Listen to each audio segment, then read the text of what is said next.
we published a landmark study in which we show bias in Google search results can change people's views about anything at all. How bad is it? I gave a briefing, a private briefing. A few minutes later, one of them walked out. I know exactly who it was, and he walked up to me and said, "Dr. Epstein, based on what you just told us, I predict you're going to be killed in some sort of accident in the next few months." But a few months later, my beautiful, amazing wife was killed in a horrendous car accident. Are you deterred at all? Yes. Then there's another part of me, which is the science guy.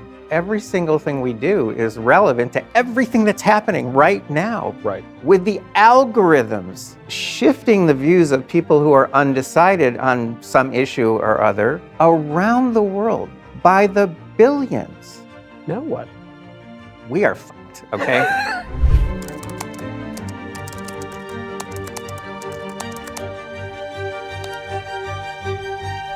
We all know that Google has all of our information, probably is subtly controlling many of our desires and behaviors, and might well control the presidential elections. We all, I think, know that in some vague, general, gut-level way.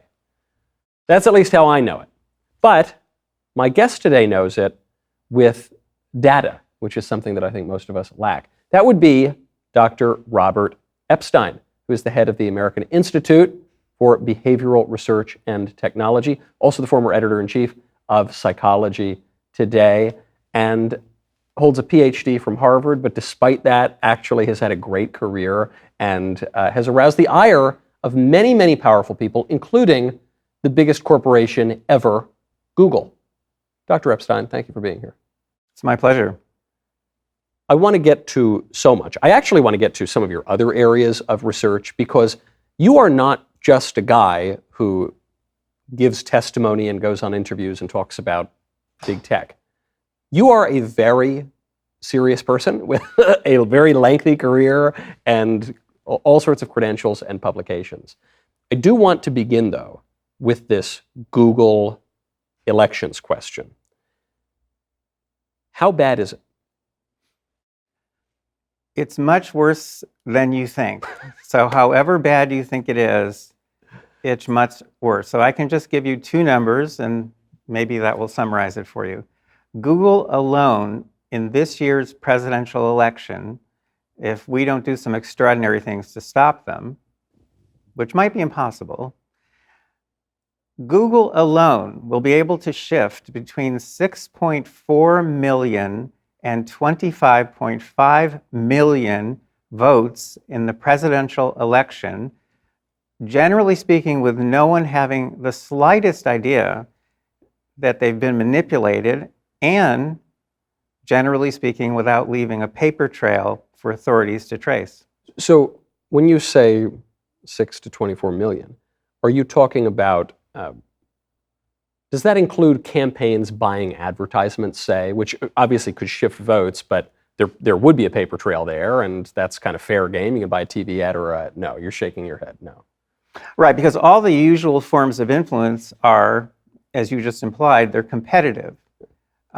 Because they're competitive, their net effect on elections, even the dirty tricks, the net effect is relatively small. I mean, here and there, it's a few thousand votes for sure.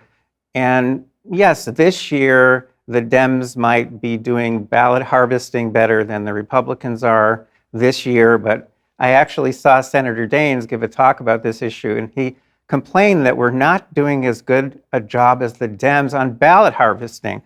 Let's get going on that, people. I saw him say that himself. So most forms of influence, everything you can think of from billboards to TV ads, are inherently competitive. But with Google and a couple of other tech companies, but mainly Google, there's a problem. If the platform itself wants to support one candidate or one party, there's nothing you can do. Google's home page is seen 500 million times a day just in the United States. What if on Google's home page right now, every now and then, in a partisan fashion, they're sending out register to vote reminders. What if they're doing that right this minute? I mean, let's say you got one of those messages on their homepage. You wouldn't think twice about it, but if you hadn't registered yet, it might kind of nudge you a little bit, right? Right. Well, guess what? I happen to know, in fact, now your audience is the first audience in the world to know, because we just calculated this, that even though it's still early in the election process, right now, Democrats are getting register to vote reminders on Google's homepage at about 2.5 times the rate that Republicans are. Is that because of the number of Democrats and Republicans using it, or is that because of who is getting the notifications? No, we're talking about proportions here.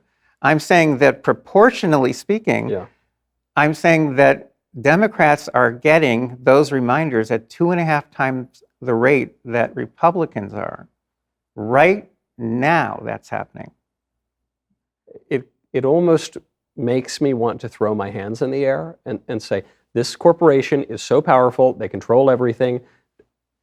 I'm not a major research psychologist, so I don't look into it. But the moment you start to look into these things, you say, oh, wow, look, the situation's even worse than you thought it was. Well, what am I supposed to do? It's March of 2024. We have how many more months of dirty tricks until the elections? But just to drive this point home, if Google is doing something like that, which they are because we're measuring it, Right. and then at some point they're going to send out partisan mail-in your ballot reminders, and at some point they're going to send out partisan go vote reminders, and they're also stacking the deck in their search results. So their search results are highly biased. I can actually send your audience to a web page, and you can actually see what the bias is right now on Google search results. How does one calculate that? How does one tell? We right now are collecting data with their permission through the computers of more than 14,000 registered voters in all 50 states, politically balanced. And all that information coming into the computers of real people, we are aggregating in real time and analyzing in real time. Regarding bias, well, we're looking at the web pages that Google is sending people to, and we're using 3 different organizations' ratings of political bias, taking the mean, and then calculating a mean for each search position in Google search results. So I hope I'm not being too detailed here, but No. the point is, we can measure very precisely whether there is bias in Google search results, and there's extraordinary bias in Google search results sufficient to shift millions of votes in this year's election. And we've been doing this kind of monitoring since 2016, so I can tell you about the number of votes they shifted in many elections, not just what they're shifting right now. So is it worse right now, or is this just the sort of thing that they've been doing ever since you started monitoring it? It's worse right now because they're doing more. They're using more techniques. Over the years, my team and I have been studying this now for more than 11 years. Over the years, we've discovered more ways of influencing people online that the internet has made possible and that have never, ever existed before in human history. The sad news is, the tragic news is, for our country and for our democracy, is that these techniques are controlled entirely or almost entirely by a couple of tech companies. So this is nothing, just to go back to what we were saying earlier, this is nothing like the usual forms of influence. This is not like billboards. You go and buy a TV commercial, I have a bigger budget, I'm going to buy 2 TV commercials. This is nothing like that. If the platform itself wants to send out, as they are right now, partisan register to vote reminders, you can't see it. Normally it leaves no paper trail at all. So these are called ephemeral events. That's what they call them inside Google. This is ephemeral content. It appears, it affects people, and then it disappears. Like a push notification or something. You don't keep a record of that. It's gone. It's not stored anywhere. It's like it's like a puff of smoke. It just dissipates and then it's gone. That's what's actually occurring, and they're doing it more aggressively with each election. Now, Can you stop them? Yes, we did. We did get them to back down. I can tell you about that. In fact, it involved Ted Cruz, whom I know you know. I know that fella. I've seen Yeah. him once or twice. Yeah. Yeah, Ted Cruz helped us, and we did get Google to back down in one election, and I can tell you about that.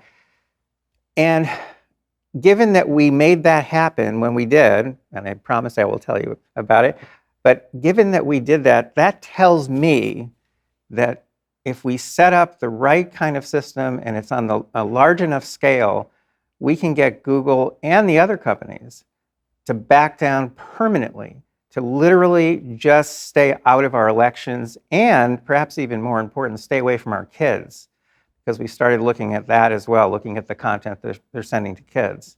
Now, hold on. I have about a dozen questions that have come up as a result of that. Only a dozen? Oh, just to start. In the You're not first listening. second. You're not listening. The first question is, you call them out. You for the first time are analyzing this in a systematic way. You're saying, look, this is really happening. The bias is extraordinary and very significant. Why do they back down? Do they back down because they don't want to take the heat of bad PR and potential regulatory investigations, say by elected Republicans? Or why don't they just say, well, yeah, okay, Dr. Epstein, you've got your nice little study. We're going to keep doing it anyway. Well, first of all, we are talking here about data. Even though they don't respect anyone outside of Google, they don't any human being outside of Google, and even though they think they know better than everyone else, and even though they have plans to re-engineer humanity, we know that from a leaked video of theirs, which is called The Selfish Ledger. I remember the video for anyone who hasn't watched it out there. You're not exaggerating. It is them saying our plan, our ultimate goal, it's not just to increase profits to shareholders, it is to rewrite human nature through our technology. Yes, they call it resequencing human behavior, and they say very clearly in the video they're going to do that, or they're doing it, according to Google's values. That's what we've got here. But they respect data because they're all about data. Everything they're able to do, they do because they're very good at collecting data. In fact, they're better at collecting data than J. Edgar Hoover ever was when he was running the FBI. I mean, Hoover would have over the way Google is monitoring. Google's surveillance is round the clock. It's not just on your search history using the Google search engine. It's not just on Gmail, if you're foolish enough to use Gmail. It's not just on Google Maps and Google Talk and Google, whatever. All the different, and Chrome, which is Google, Chrome browser, and Android. So if you have an Android phone, that's Google listening to you and following you around all day. Google's actually monitoring people over more than 200 different platforms, most of which no one has ever heard of. And according to Google's terms of service, they have a right to track you if you're using any kind of software that they've developed, even if you don't know you're using their software. So they're incredibly good at gathering all this information. And that makes them potentially very dangerous. If you've been using the internet for 20 years, Google has gathered the equivalent of more than 3 million pages of information about you. So we're talking about a whole new world that has occurred kind of, it's like we were walking on Earth and then the Earth shifted at some point and we just didn't know it. And that's where we are right now. You know what people are going to say? They're going to say, okay, I believe you, Dr. Epstein. I already kind of suspected it. Google is monitoring me all the time. Even, I was having a drink with a friend of mine who worked in the government for a while, and we were having a conversation. She said, do you have your phone on you? And I said, I do. She said, and I thought she was a little paranoid, but I said, don't worry, I'll turn it off. She said, that's not going to do it. She said I had to go put it in the house, and then we could continue our drink. And But even that, you say, okay, I believe all that, and they've got all my information. They track me everywhere I go. But they'll say, but it's just so convenient. Google is so convenient. Yes. And look, whatever. Maybe it's bad for the Republican Party. Maybe it's bad for the Republic. But whatever. They already know. They know 3 million pages of data about me. What's a few more What's a few more searches? Who cares? Let some other guy fight it. What do you say to that? Instead of me responding to that, I want to actually get back to our friend Ted Cruz.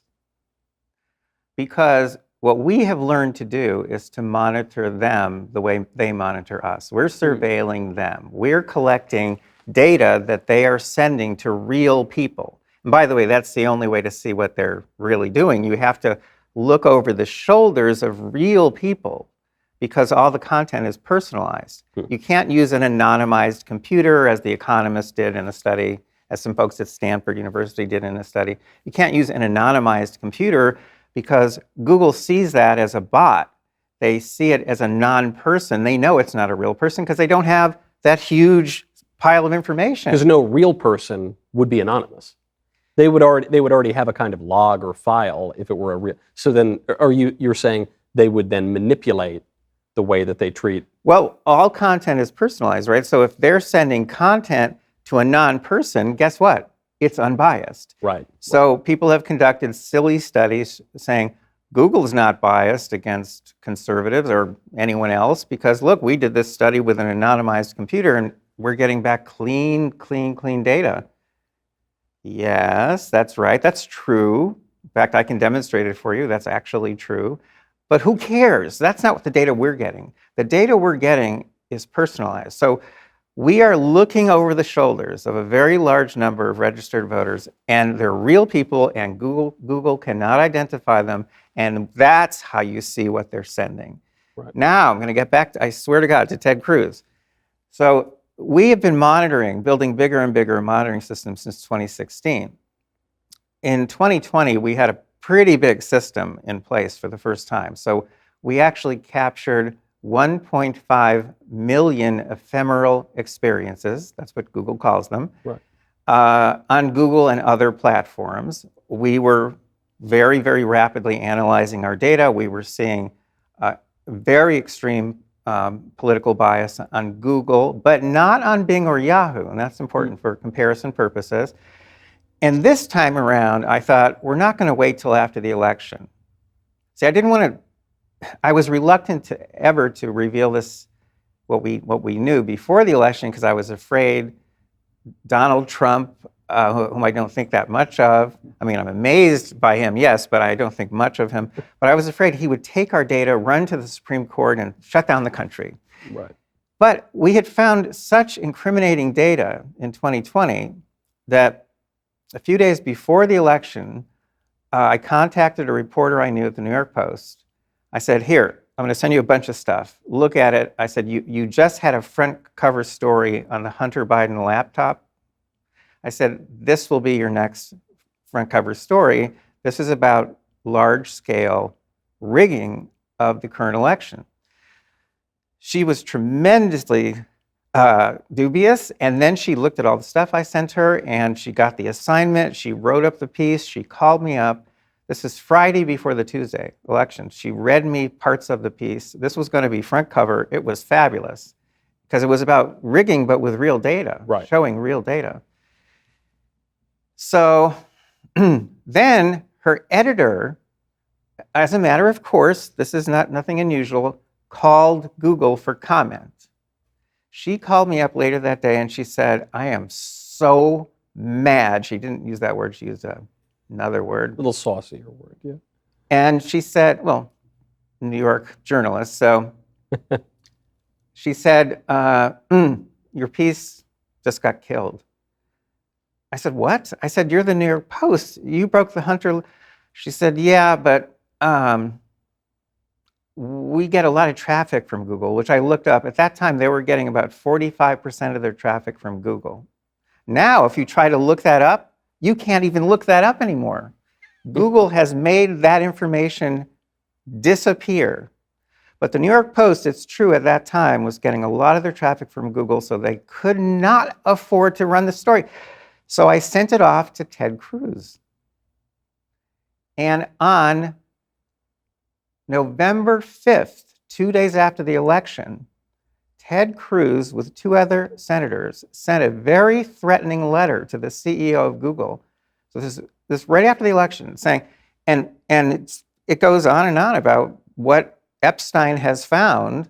And how do you account for this? You testify before Congress saying you don't interfere with elections. And guess what happened on November 5th of 2020? What happened? Google, I'm going to make you wait. I'm on the edge of my seat. Google turned off all of their manipulations. Now you're saying, wait, this is after the election, who cares? Because Georgia, where we had more than 1,000, we call them field agents. Yeah. So we were collecting content through the computers of more than 1,000 registered voters all over Georgia. Georgia was gearing up to have 2 Senate runoff elections. Loeffler and Perdue. I went down for those races. Well, on November 5th, Google shut off their partisan go vote reminders. No one from that day forward until that election, no one in Georgia got a go vote reminder. Nobody. They turned off the bias in the search results, which I thought would be impossible. How could you just can't turn off bias. I have since learned through documents from the company that were taken out of the company. I've learned from a whistleblower that in fact they can turn bias on and off like flipping a light switch. That is a quote from Zach Voorhees, who's probably one of the best known Google whistleblowers. He was a senior software engineer there for more than 8 years. But we saw it in our data. They literally turned off the bias. So what does that tell you? That tells you they respect data. They respect data. They don't respect us. Right. It also tells you they fear angry letters from U.S. senators who could call them to testify before the U.S. Senate. A couple thoughts on that. One is, a lot of good it did us in the runoff. I suppose in a way, actually, you kind of want the vote reminders because a runoff race is so unusual. No one really knows when they crop up. It kind of, voter behavior is just not predictable for a runoff as it is for a regular election. But 2, as you just said, the defense, I think, the instinctive defense that people have of Google here is, well, that's just the way the algorithm's built. There are bad guys probably who helped build it, but it's been going on for so long. It's so complicated. It's kind of taken on a life of its own. It's built in, and there's nothing really we can do about it. What you're saying is, oh, yes, you can, and they can do it, and they do radically change it at a whim. Go to puretalk.com/Knowles. Once again, Pure Talk is investing in their customers with their own money and without charging you an extra penny. I am happy to announce that Pure Talk is now providing international roaming to over 50 countries. As you plan your summer travel, make sure your wireless provider has you covered at home and abroad. Pure Talk already puts you on America's most dependable 5G network. Well, now they're offering coverage in over 50 countries as well. Enjoy the freedom of unlimited talk, text, and ample 5G data for just $20 a month with Pure Talk. This is a deal that's hard to beat, costing you less than half of what you'd pay with other networks. Not only is their U.S. customer service team ready to assist you with a seamless switch, but they also have fantastic savings on the latest iPhones and Androids. Are you ready to make a switch? Join my cell phone company. I don't own it, but I do have the service, and I got the phone, and it's fabulous. PureTalk.com/Knowles, K-N-W-L-E-S, to explore their offers. When you make the switch, you will enjoy an additional 50% off your first month. Do not miss out on the opportunity to save on wireless at home and abroad. PureTalk.com/Knowles, PureTalk.com/Knowles. Yes, in fact, I can go way beyond that because people these days are fascinated with virality, especially the influencers. I mean, the whole world seems to be run now by the influencers. But what people don't get is that these companies, Facebook, Instagram, which is part of Facebook, TikTok, they have total control over virality. Virality, at the moment we think of, and these companies want us to think this way, we think of it as winning the lottery. That's all. Some people win the lottery and most people don't. So we understand that. And that's the way our expectation works when it comes to internet content. But in fact, those companies have 100% control over what goes viral, over what gets suppressed, censored, is made to disappear. They have total control. Now, does that mean they're paying attention to every single issue, every single election around the world, every single influencer? No, they're not. So there's a good side here and a really bad side.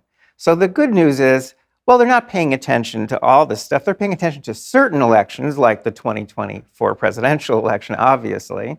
The 2020 presidential election, obviously, we know they shifted more than 6 million votes to Joe Biden.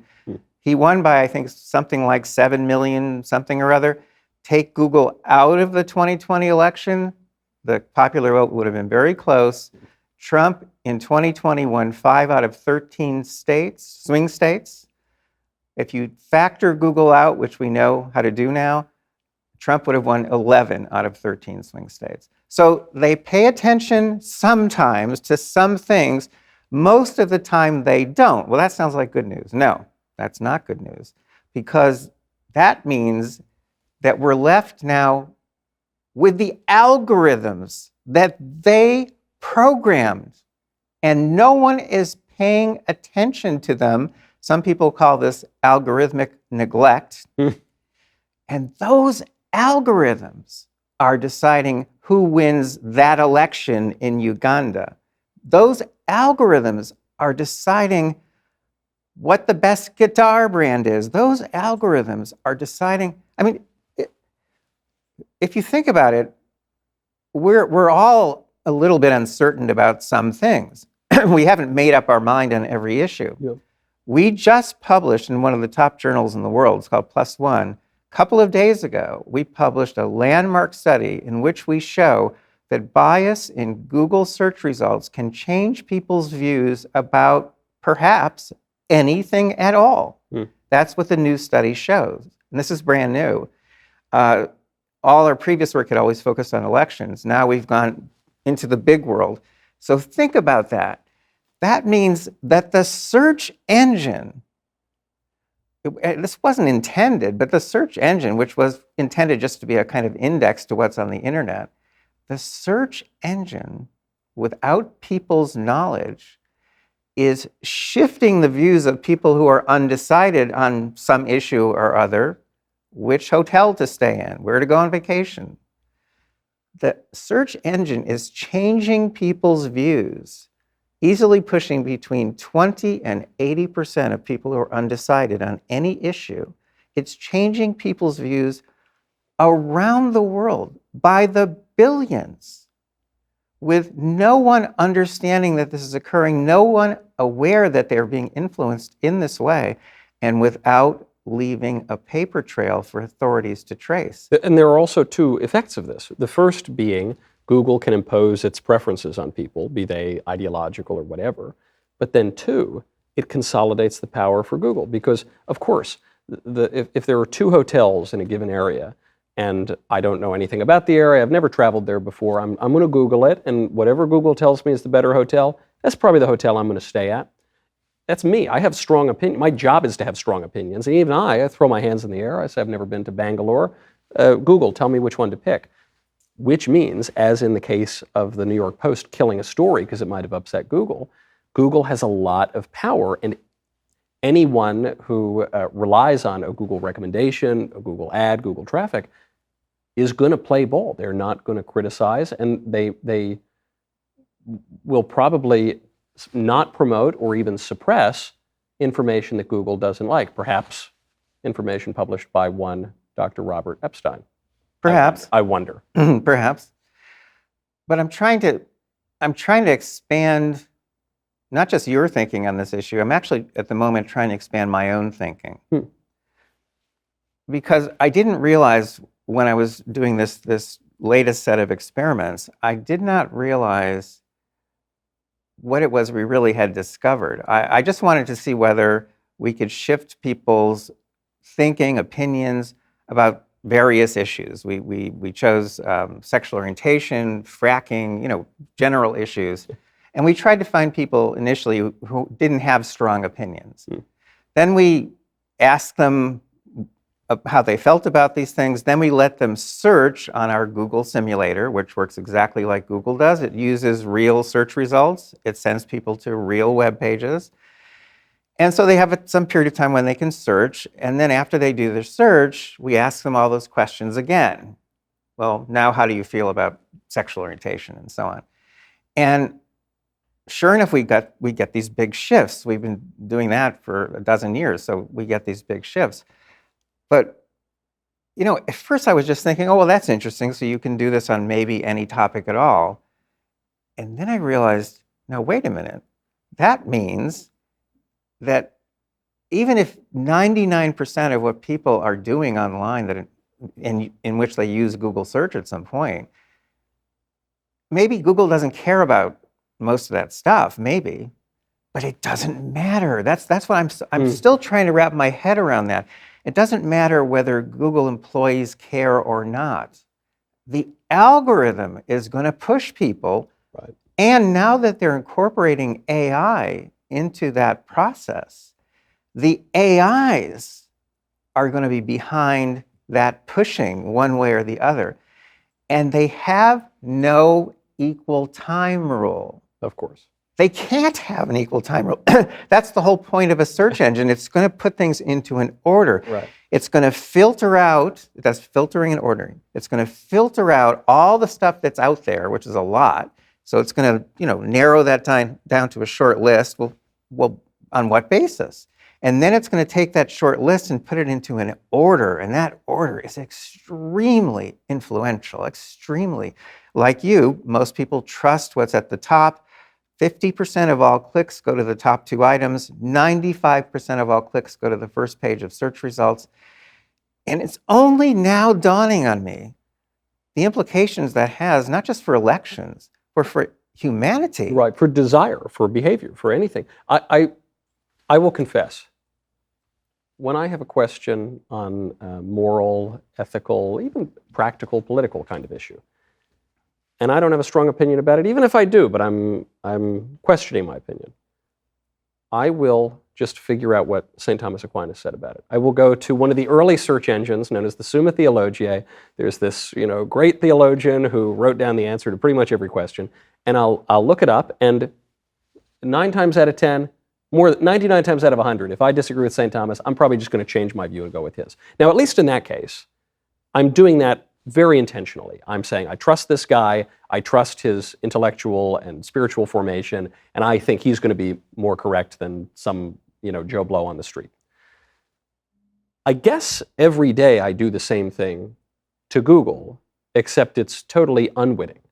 When I go to the Summa Theologiae, there's no pretense of neutrality or some, objective standard beyond the objective standard that I guess St. Thomas and I would agree on, God and religion. With Google, there is. There's no person that you're seeing. And then what's very scary is, as you point out, there might not even be some senior engineer there who's trying to, it's just like some kind of ghostly entity in the algorithm that's pushing me without any human even being aware of it. And people, as a result, because they can't see the human element, they're very trusting of what Google shows them. So let me tell you another finding in our experiments over the years that completely shocked me when we first found this. In the first big national study we did using Google search, so we had more than 2,000 people in all 50 states, there were so many people in the study that there were a few who could see the bias. So generally people cannot see bias in search results. I mean, how could you really? You'd have to, click on all the links and compare the web pages. Right. And you'd have to rate the web pages and so on. Now, we can do that with computers, but people don't do that. So you can't really see the bias. But in that first national study we did, there were so many people in it that we actually had a small group, about 100, of people who said, I think that you're showing me biased search results, which we were. So I thought, well, that's cool. Apparently some people sometimes can see it. Guess what? Their opinions shifted even farther in the direction of the bias than people who could not see the bias. How do you account for that? It's what you just said. It's that trust. They're saying to themselves, well, the algorithm is actually preferring this candidate, and the algorithm is really smart.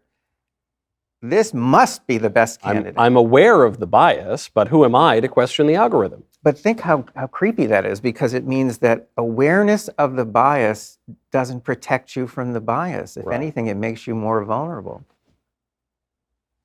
So obviously you can see the practical effects of this for elections. Where else? Meaning, what does Google have an interest in this? Do they really care if you prefer, I don't know, Chevys to Fords or something? And if Google does not have a conscious interest in it, then what's the point? I mean, then it's all just kind of happening beyond human control.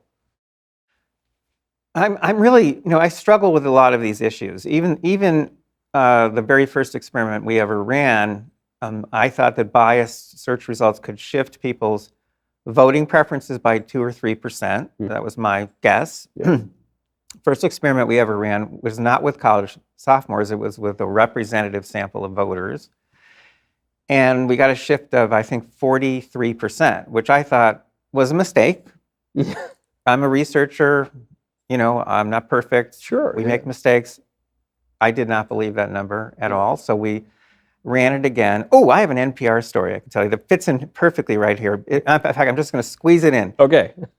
Okay, at this moment in time, only my new friends, whom I call my right-wing conservative nutcase friends. Because you've been a liberal your whole life, basically. Yeah. So I tell this to their face, and they laugh. They think it's funny because they think I'm just kidding. But anyway, NPR called me. So this was maybe a year and a half, 2 years ago. I was already seen somehow or other as a right-wing nutcase myself. I don't have a conservative bone in my body, but the point is, NPR calls me. I said, wow, yes, mainstream, they're talking to me again. And I used to write for all these places. I was editor-in-chief of Psychology Today, which is mainstream, left-wing. But they stopped talking to me after I testified before Congress in 2019. So anyway, here's NPR. So NPR sends a crew to my house. They do all the setup. It's just, a big deal. And then there's the host and whatever. So they finally start, just like you and I did a little while ago.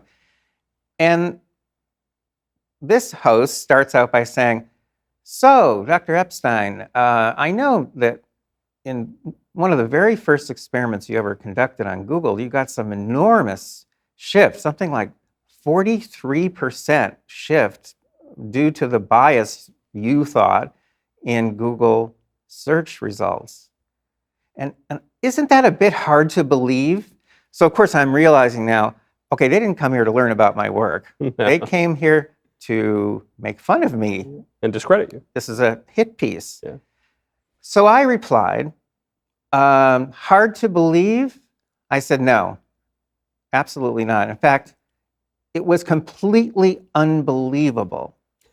I said, you're understating the nature of the problem. It was completely unbelievable. I said, and that happens all the time in science. You find things that just don't make any sense. You figure, I made a mistake somewhere, so you repeat it. So we repeated the experiment with another group of representative voters, and this time we got a shift of 66%.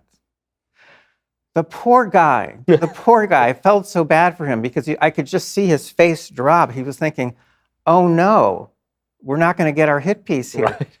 And so he did the whole interview, and then they all left, and they never aired the interview. Of course. They never aired it. Of course. They didn't get what they came for.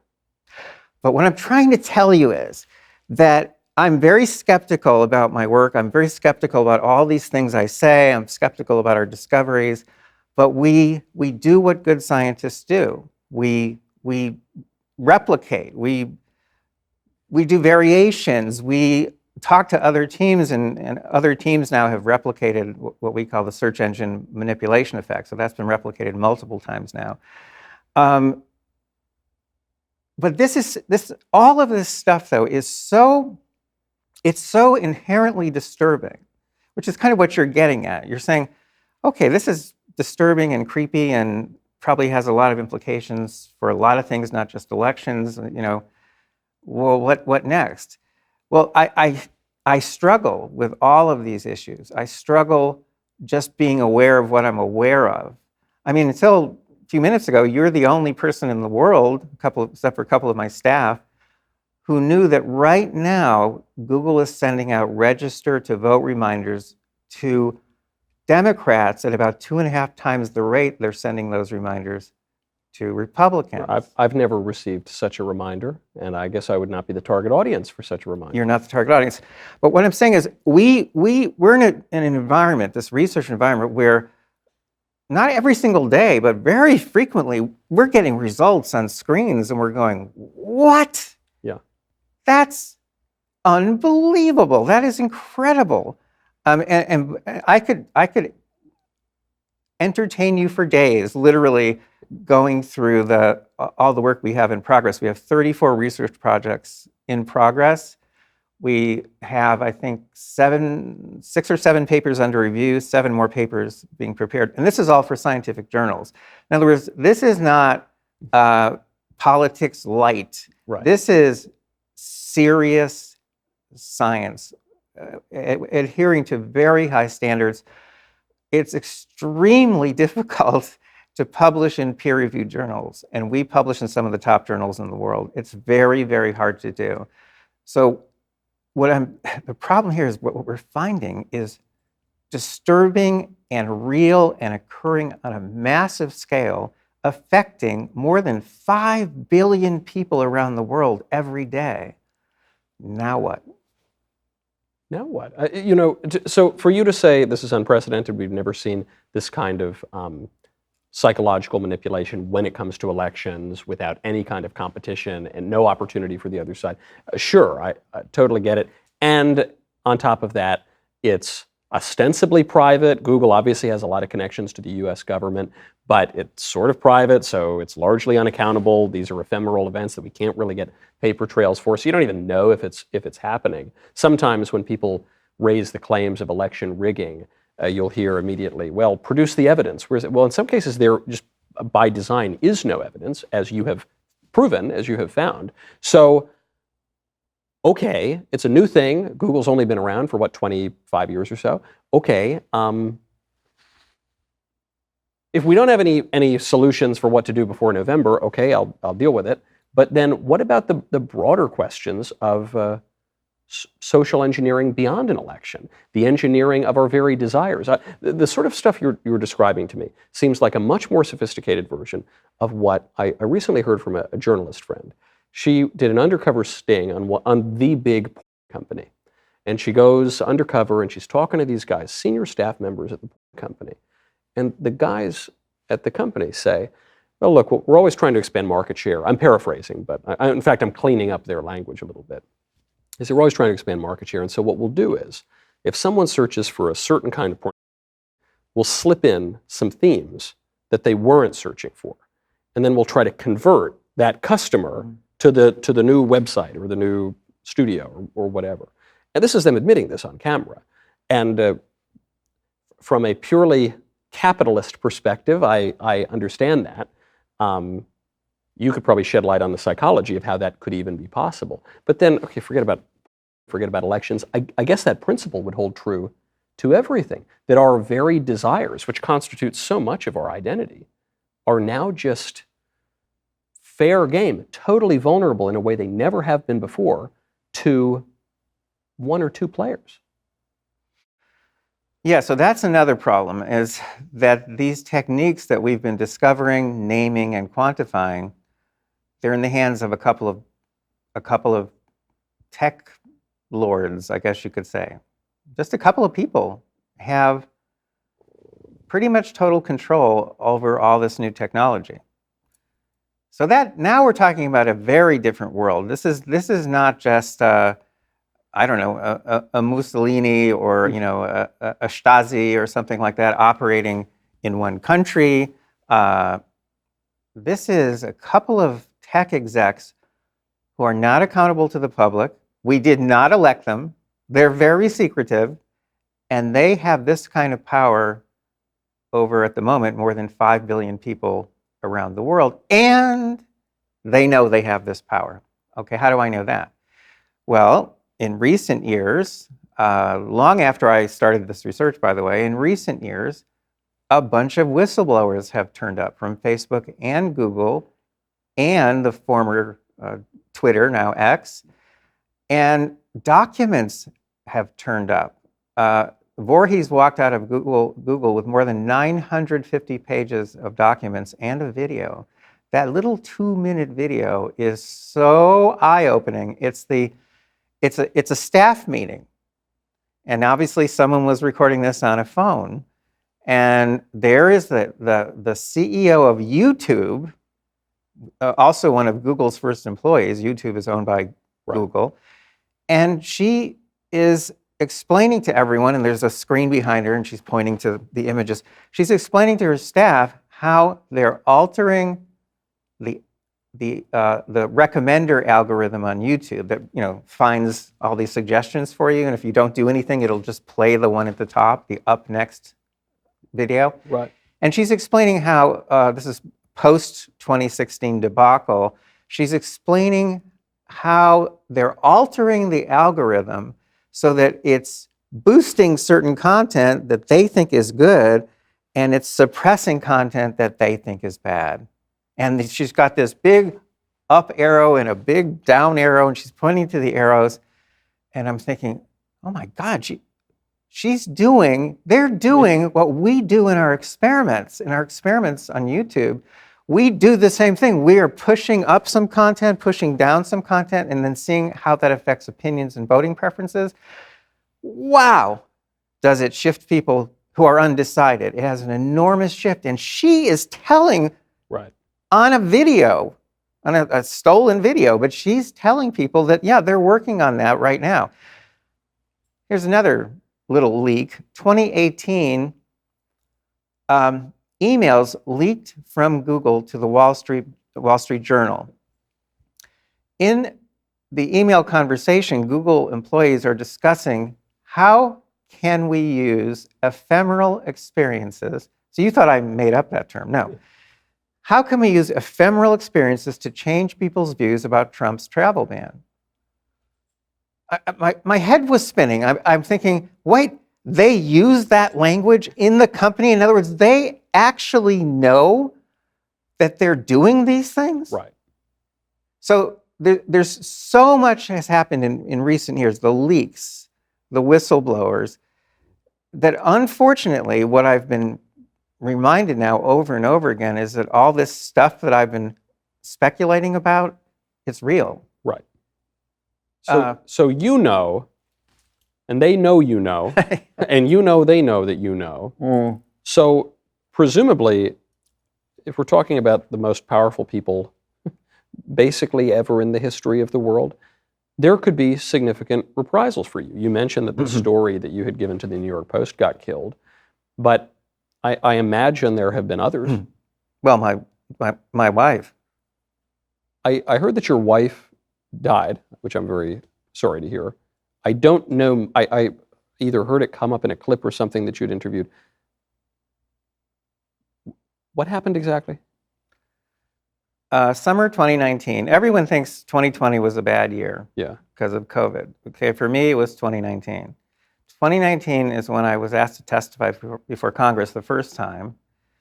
Then Trump, who was president, tweeted about my testimony. Now he got all the numbers wrong, whatever, but basically he was saying, you see, I really won that, or no, you see, Hillary really was trying to rig the election and whatever. So it should have just stopped there, but it didn't. So now the nightmare begins because Hillary Clinton, with her 80 million followers on Twitter, replied to him. Why? She didn't have to. Yeah. And basically said the following, that my work had been debunked and was based on data from 21 undecided voters.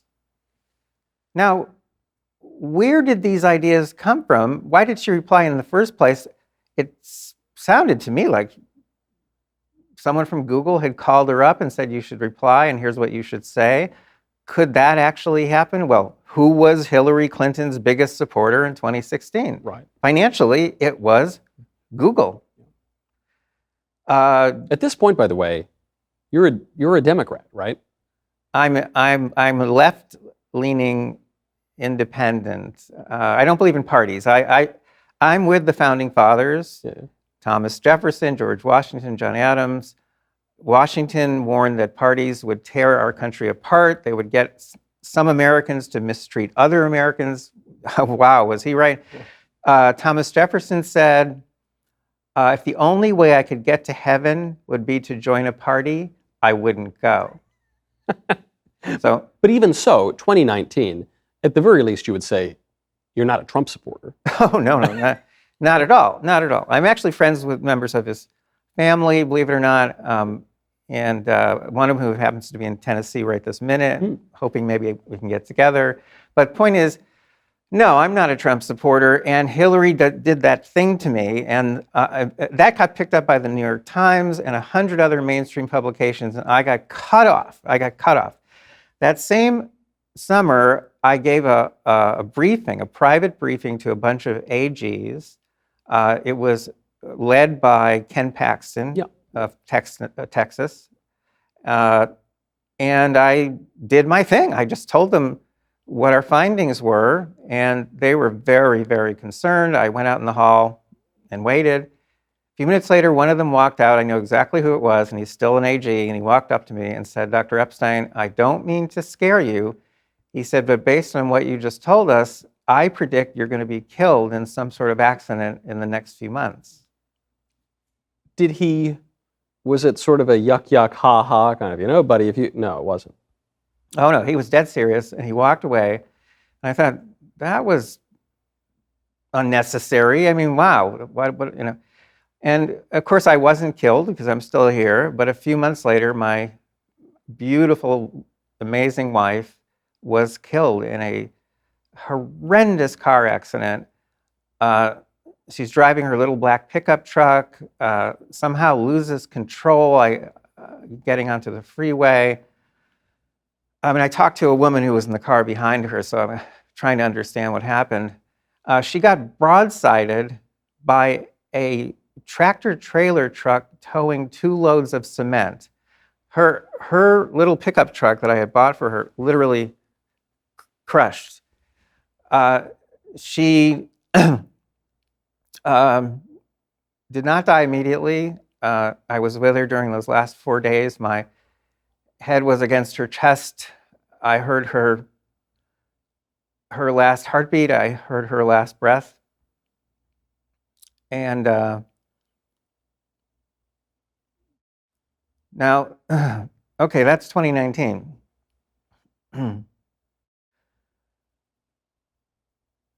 So here's something else no one knows. But a couple of months ago,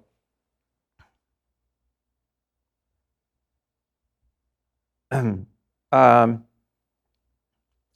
data coming into our online dashboard, which shows people a summary of the data we're collecting in real time, 24 hours a day, through the computers of more than 14,000 registered voters in all 50 states. It's at americasdigitalshield.com. So if anyone wants to go there, americasdigitalshield.com. It also shows you this number that just keeps going up and up. It shows you how much data we've collected. I checked it yesterday, we had collected more than 83 million ephemeral experiences. So the whole page itself updates every 5 minutes. So we've learned how to not just how to collect a lot of data, but how to analyze it very fast.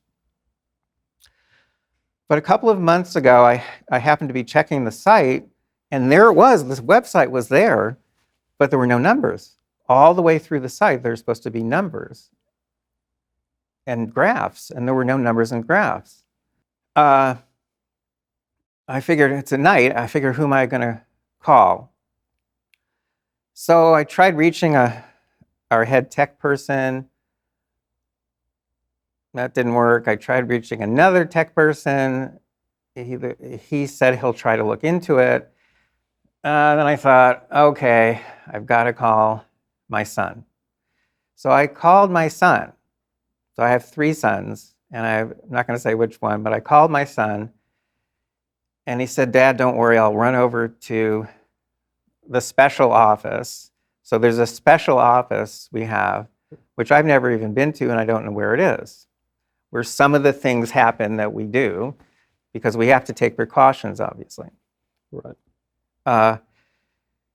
So this is maybe 11 o'clock at night, and an hour goes by, more than an hour. I'm saying, well, what's going on? What did he find? You know, maybe there's some equipment problem. So I tried reaching him. I can't reach him. A little while later, the phone rings. He said, Dad, I didn't make it to the office. I said, what happened?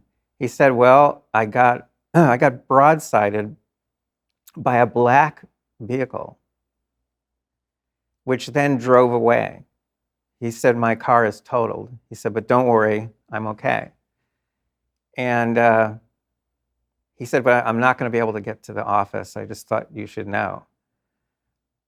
I said, well, is there any sign of the person, whatever? And he said, no sign of him. The person drove away really fast. And all I can tell you is it was a black vehicle. Coincidence that Misty's pickup truck was also black, but her pickup truck was disappeared from the impound yard.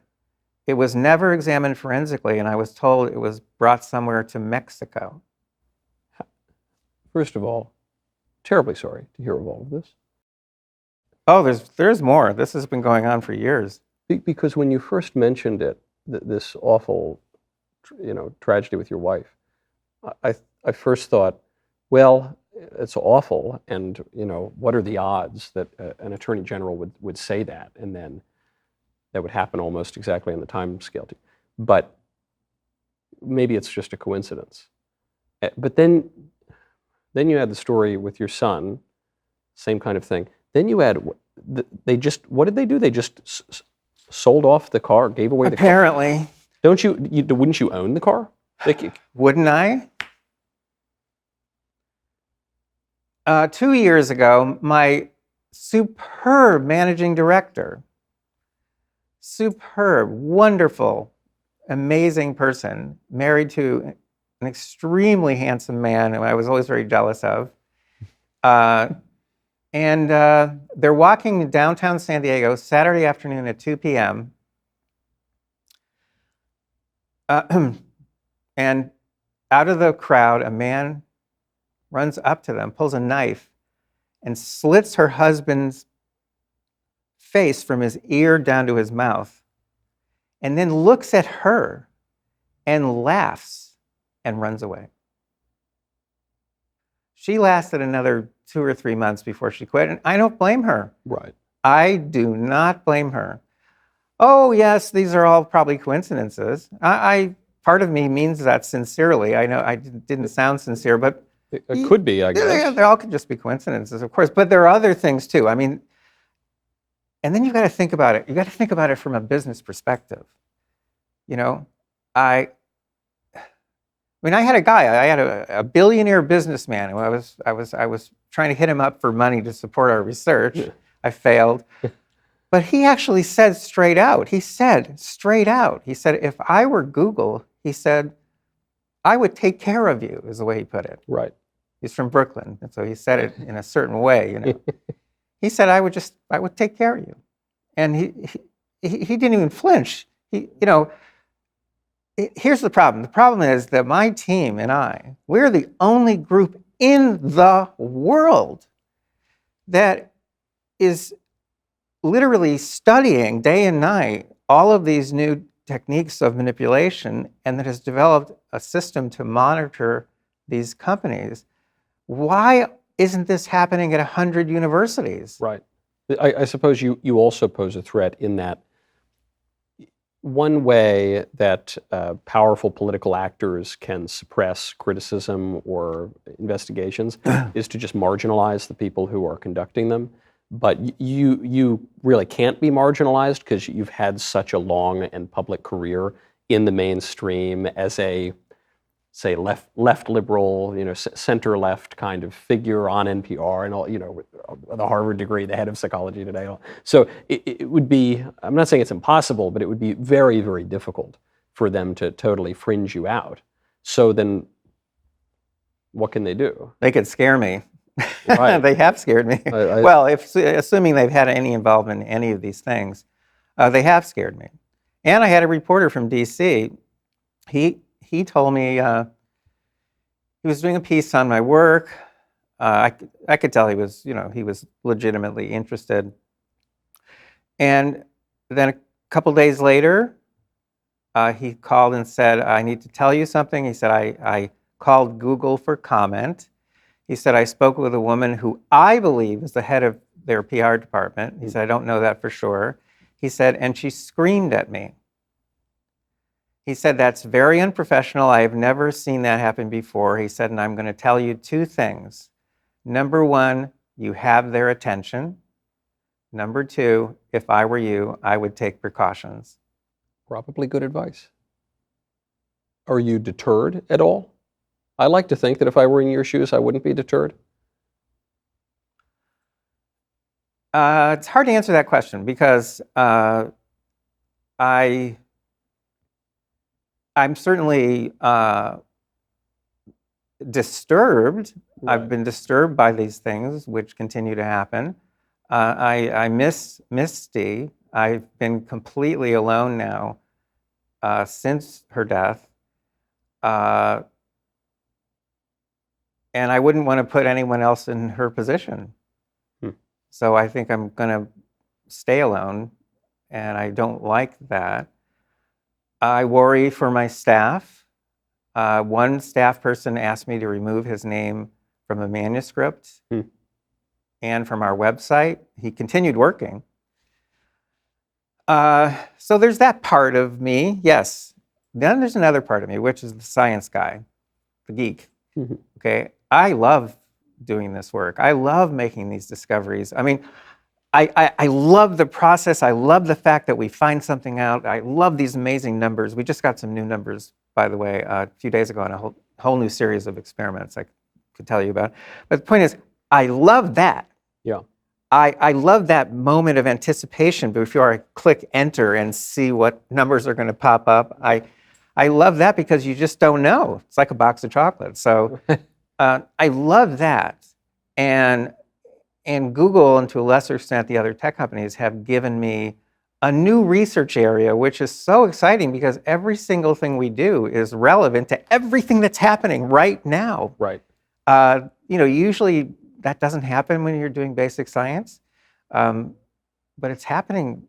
I mean, so part of me, the geek side, just loves this, and the people around me love it. Now, then of course there is really a scary side, and I can't ignore that. And every morning when I wake up, it's hard for me to get out of bed.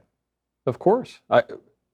There's a real glass half full aspect to it. Maybe one of the most extreme versions I've ever heard, which is, in a way, Google's given me all this great stuff to research. You think there's the Christian concept, specifically Catholic, of suffering being sanctifying. You kind of kiss it up, and that's a very extreme version of that. I would say that if you're without question being targeted. There's no, I don't think anyone would dispute that.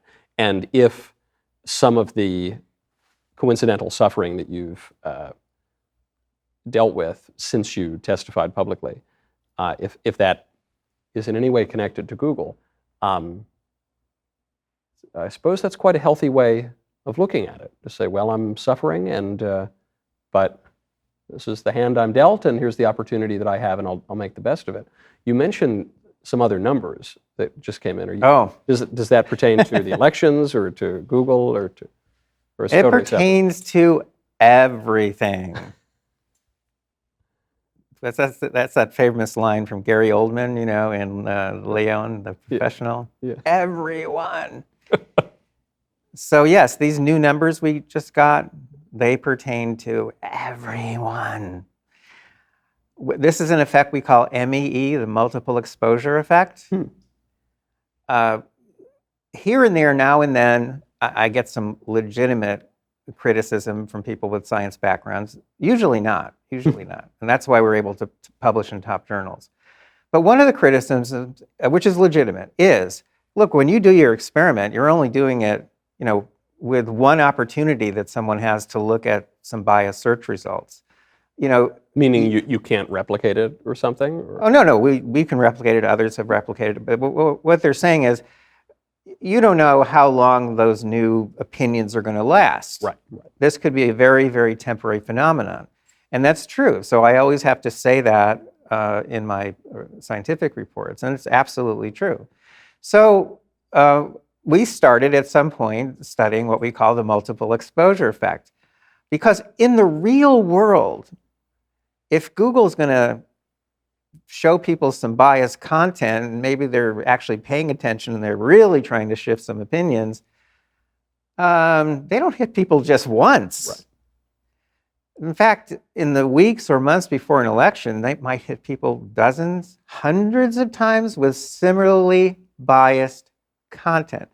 So I said, let's research that.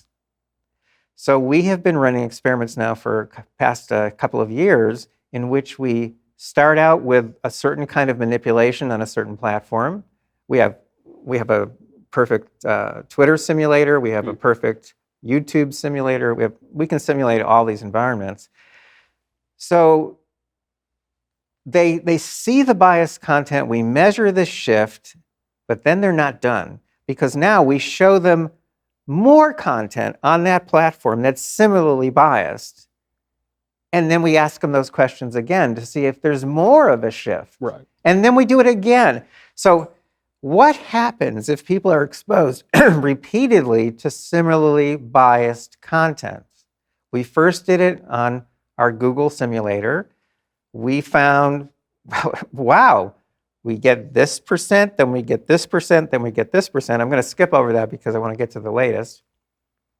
Sure enough, the numbers go up each time, which tells you that in all the other research we've done over the years, we might actually be underestimating the power of this effect, because in the real world, Google can hit their users with similarly biased content repeatedly, and we're watching those numbers go up. So we did it on one platform, we did it on another platform, and we just did it on our Alexa simulator, which we call Dyslexa. Dyslexa. So we just did it with Dyslexa. So here's how it works. People are given some minimal information about two candidates who really did run for Prime Minister of Australia. Now, why are we using those people? Because we want our participants to be undecided. Yeah. So we ask them a bunch of questions. Who would you vote for? Who do you like? Who do you trust? That kind of thing. They tend to split right down the middle because they've never heard of these people before. Now, they go on to our Alexa, Dyslexa, they go to, and there are 5 questions that they can ask our personal assistant, and they can choose 2 out of the 5 we list. So if they say they choose a question, Dyslexa answers, and she's a perfect simulation of Alexa, so she answers in Alexa's voice, and she gives an answer that might be biased for one candidate, the other candidate, or neither. So there's random assignment, which you have to have in scientific work. And then we ask the questions again and see if there's a shift. So these are brand new numbers. So the first time that we put them through this, we got a 60% shift. 60%. What does that tell you? That tells you that personal assistants are especially powerful in shifting opinions. Why? Because they're not giving you a list of 10,000 search results. They're giving you the answer. Right. So that's very powerful. We knew this before from other work, but we were just reminded again. 60% shift after one exposure on Dyslexa to biased answers. Now we do it again. And this time we have an 86% shift. And then we do it a third time. And now we have a 96% shift. We just finished this. 96%. We're all stunned. we have never gotten a shift like that. Think about what that means. That means if I start with 100 people, and initially I haven't messed with them, so they're all undecided, and so they're split 50-50. Just think about it that way. So 50 people voting for candidate A, 50 for candidate B. Now I put them in touch with my personal assistant, who's now helping them learn more about the candidates, and they've been through this 3 times. They've had 3 opportunities to ask questions of this personal assistant. And now what have I got? Well, let's see, I had 100 people, 50 and 50. Now 96% of those 50, Right. which happens to be, if you do the math, 48 out of 50, switched to the other side. And now I have 98 people supporting one candidate and 2 supporting the other candidate. I'm so glad I threw my Alexa out. I got one as a gift. And then I thought, well, this is weird. I've just got an actual bug. I probably have 100 bugs in my home. But now I've got one that's its job is to conspicuously be a bug in my home. And well, I don't need this. But you say the personal assistant much more than a Google page can, of course. I mean, that's true of a human personal assistant. It's a voice that you're familiar with, that you come to trust, whether it's a robot or a secretary sitting at a desk. And you get the answer, and you kind of go with it because you don't really have time to think about it much more. Yeah, and it's certainly convenient. And what I'm trying to say here, I'm so immersed in what I do that sometimes I have trouble really explaining to people just how important this really is. Right. But what I'm trying to say clumsily is, we are fucked. Okay.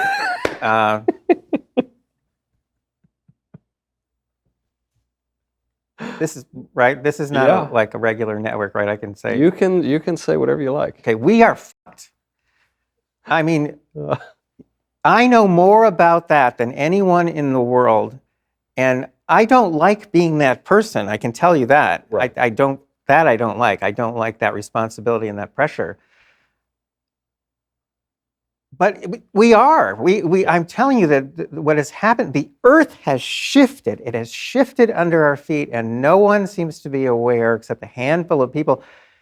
1961, Dwight D. Eisenhower, who was an insider of a guy as you could possibly be, he was head of U.S. Allied forces in World War II. What else do you want? Right. This was his farewell speech as president, right before John F. Kennedy became president. So this was January 1961. And this speech has become very famous because he warned about the rise of the military-industrial complex. And okay, that's true, but I went back a couple of years ago and I read the whole speech, because we only tend to remember a phrase, and I read the whole speech, and he's also warning in 1961 about the rise of a technological elite that could someday control public policy without our knowing. One of the essays I wrote recently is entitled, "The Technological Elite Are Now in Control." And probably have been for some years now. Yes. Well, I know we have numbers going back to 2013, and in monitoring, we have numbers going back to 2016. So 2016, that was Trump versus Clinton. We saw, again, extreme bias on Google, not on Bing or Yahoo. The bias was sufficient to shift between 2.6 and 10.4 million votes to Hillary Clinton, whom I supported. It's kind of ironic. Kind of ironic. With no one knowing that this occurred. And she actually won the popular vote by about 2.8 million votes without Google's assistance. She might have lost the popular vote. She might have. She might have, or it would have been very, very close. And then I found out 2012, I wasn't even doing this research in 2012. 2012. Obama. His tech team was being supervised by the then head of Google, Eric Schmidt. For all kinds of crazy reasons, I ended up meeting one of those people who was on the tech team, and he told me all kinds of details, but Schmidt was very hands-on and gave that tech team access to all kinds of facilities that they normally would not have had access to. I assume they did not afford this same courtesy to the Romney campaign. Well, come to think of it, I don't think they did. So, but this was 2012, and people were kind of excited in a way about the fact that Obama was able to use tech in new and interesting ways. I mean, that was people's thinking. So, a reporter asks one of the members of the tech team. Now, I have his name written down somewhere. It's a real person. I think his first name was something like, could have been Elon or Eric or something like that. Yeah. But it's out there. It's in the media. You can look it up. Said, well, out of the 4 points that Obama won by, which is about 5 million votes, how many points do you think he got from the tech team? And the guy said, on the record, 2 of those points came from us. See, this is what I'm getting at. 2 of those points, that's 2.5 million votes coming from these tech manipulations, which people are unaware of and which don't leave a paper trail. That was 2012.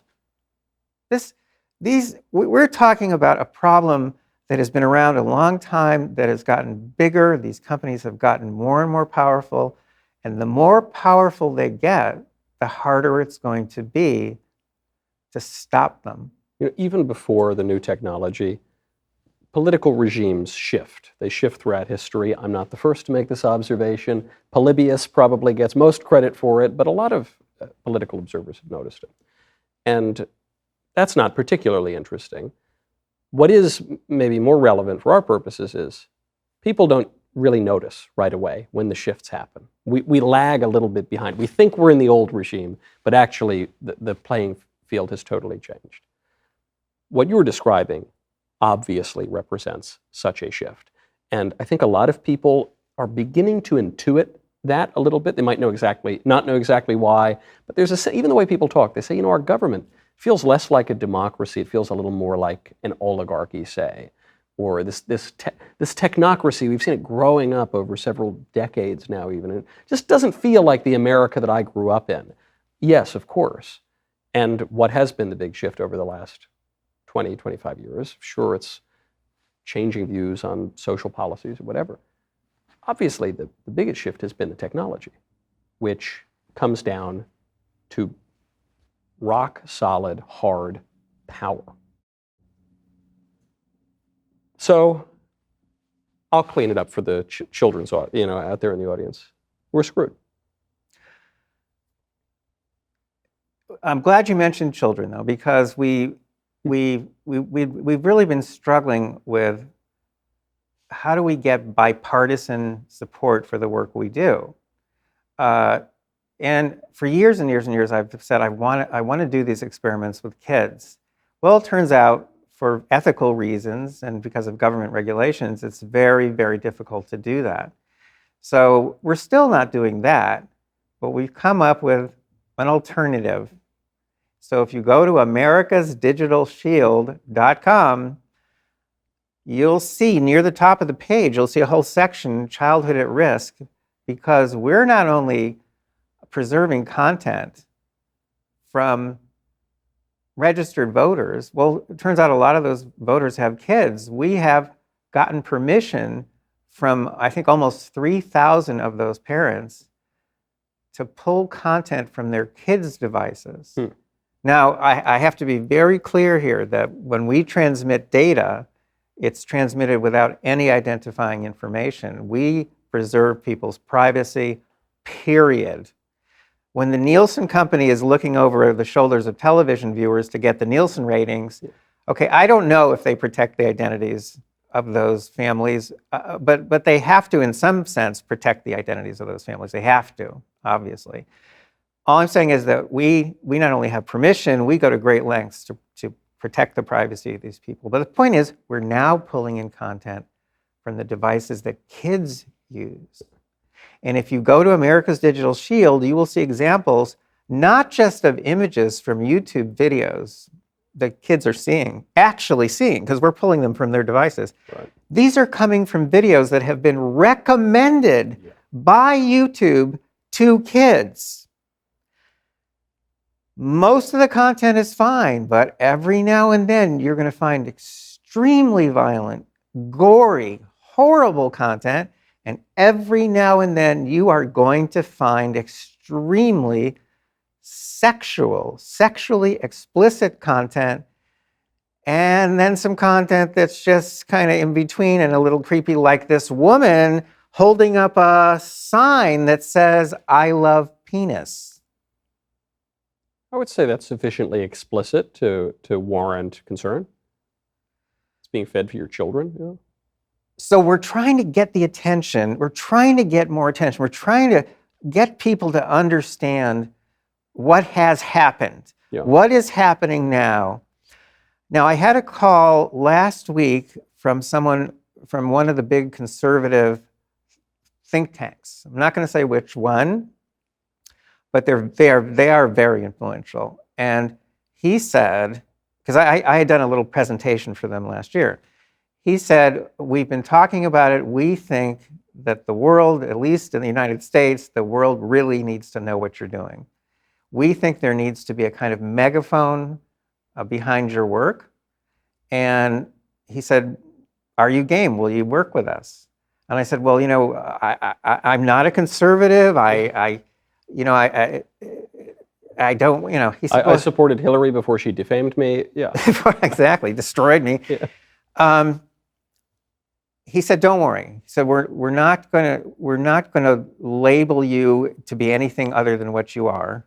We want people to be familiar with this work. They need to be familiar with this work. So, timing is everything. And as a matter of fact, tomorrow afternoon, there's a conference call scheduled, and we'll see. We'll see whether I can work with these people. Someone has got to figure out what to do here. The EU, okay, they might rescue us a little bit. They have passed some pretty strict laws there, supposedly constraining the big tech companies. They've fined Google 4 times now, fines totaling 10 billion euros. But it was just in the news a few days ago that the EU, the Commission that has been behind these new laws and these efforts, they finally got it into their heads that these companies, Google especially, are not complying. Well, guess what? I could have told them that. Right. No, they're not complying, but they put a label on it. For Google, they're calling it malicious non-compliance. Because in the EU, they have no monitoring systems in place. We at least have one now nationwide. It needs to be bigger, better, faster, but we actually have one. We've built one. The EU can't even build one because there are so many different countries and so many different privacy laws in each country. They can't even build a system like this. We at least have that head start. And I have been contacted by people from 7 countries so far asking me to help them build a system in their country. And this is the only place where I overlap with Donald Trump. The only place. I have said to them, America first. Yeah. We're going to perfect the system here first. Then I'll help you. There's something kind of funny about that, speaking of Trump and the conservatives, which is for a long time, it's thankfully shifted, in fact, largely because of Trump. There were conservatives who said, don't regulate Google. Don't regulate big tech. That's the big government coming in. And, if you don't like what Google's doing, build your own Google. As though that were possible. It's the most powerful corporate entity on planet Earth ever. And they said, no, just build your own Google. A corporate entity that was built in tandem with the government, by the way, now controls the entire internet and knows every thought you have probably before you have it. But it was the conservatives who were saying that. And it was those crazy liberals and socialists in Europe who were trying to regulate. But now, as you say, we actually have to thank the European Union, in part, because at least they were a little earlier to something that American conservatives have finally realized, which is something Barry Goldwater put in his book Conscience of a Conservative, which is we oppose all kinds of unaccountable, unrestrained, limitless power, whether it's some government agency or whether it's a guy in Silicon Valley. If someone has limitless control, totally unaccountable to me, I'm against it. There goes my government. Okay, this brings to mind another story, like my New York Post story in part, but this time it involves Bloomberg Businessweek. So a couple of weeks before I was set to testify in 2019, I wrote a piece showing how we could end Google's worldwide monopoly on search with some very light touch regulation that might even appeal to Republicans. So I wrote up the piece, I sent it in to Businessweek. At one point I was on a phone call with an editor and I could hear in the background people saying, wow, hasn't someone already done this before? And they're going, no one's ever done this before. No one's ever proposed this. And I'm hearing that in the background. So they got very excited by my proposal. It was scheduled to be published the Friday before I was going to testify, published in the print magazine, and then go into the online version. So this was also happened to be a Friday when the print version was supposed to come out. And the editor-in-chief calls me up and he says, I'm really, really, really sorry, but we've had to pull your piece. I think at that time, Bloomberg Businessweek was getting about 35% of its traffic from Google. Surprised it was so low. So, but this was things worked out a little differently this time. He said, I want you to know that I think what you've done is brilliant, and I think we have to publish it, and I'm fighting, and I'm fighting, and I'm fighting. He said, but it's not going to be in the print version for sure. He said, but don't worry, I know you testify on Tuesday. He said, I am fighting for this piece. And he was fighting with what we call the people upstairs. I know all about that because I was editor-in-chief of Psychology Today. You were the people upstairs. No, I was. No. The editor-in-chief is downstairs. The people upstairs are the real. Right. They're the publishers and the owners and whatever. So he's fighting. So I knew exactly what he was going through that weekend. And Monday morning, it came out. The whole piece. They didn't cut any of it. They published it in their online magazine. That's Bloomberg Businessweek. And there it is, and there's my solution. One of the first things I said when I testified is I asked Senator Cruz, I said, I just published this piece. I'm going to explain to you how this works. You're the people here who could make this happen. I said, can we enter this into the congressional record? And he said, absolutely. So it's in the congressional record.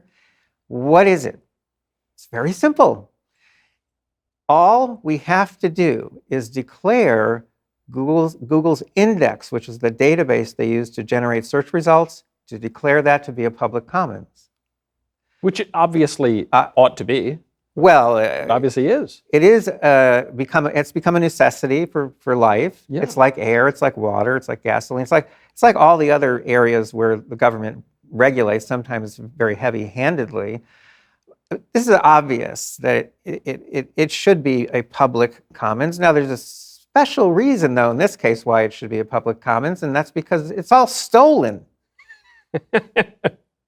It's all stolen. It's scraped from other people's websites. Yeah. Google didn't compose those little search results. It stole them. It stole them. What a racket. As my mom used to say. Point. Right. What a racket. Okay, unbelievable. All stolen. So the point is they did publish it. It is possible to do it. It has precedent in American law. It also has precedent in Google's own practices because they have given certain companies full access to their index for certain projects. And there's precedent for it in all kinds of government activities. 1952, there was a so-called consent decree between the government, our government, and AT&T. AT&T, rather than really face the music, which they would have had to face, AT&T agreed to share all of their existing patents without fee with the whole world. That revolutionized electronics and communications in the United States. It only had good effects, and it certainly did not destroy AT&T. Right. If you gave the world access to Google's database, within a few weeks, you'd have other search engines turning up, giving very good results because they're pulling from Google's data. And over time, you'd have hundreds, and then you'd have thousands because high school students would be making search engines and big companies would be making search engines. And they'd all be focusing on different niche audiences. In other words, they would become just like the news media. Right. Think about it. The news media, they're all pulling from the same news, but they focus differently and they target different audiences. So search would become competitive again, as it was when Google was founded. 90s, yeah. It was the 21st search engine. It wasn't the first. And more importantly, search would become innovative again because there have been no innovations in search since Google became dominant, which is around 2005. I'm all for it. I think I need to call our senator friend right now, though he seems to be obviously to have been quite open to this and urged you to testify and enter it into the congressional record. But before because I do actually want to talk about other areas of research, but before I let you go on it, it does have me thinking, if Google's pushing people around on all of these obviously very consequential questions, have you seen evidence that they are manipulating or pushing a certain bias on even deeper questions, eternal questions, questions that touch on human nature, God, our relationship to one another and to the cosmos? Or are they more restrained and, just trying to push Hillary over Trump or something like that? You're a religious person. You have very deep feelings, therefore, probably about a lot of issues, especially moral issues. Yeah.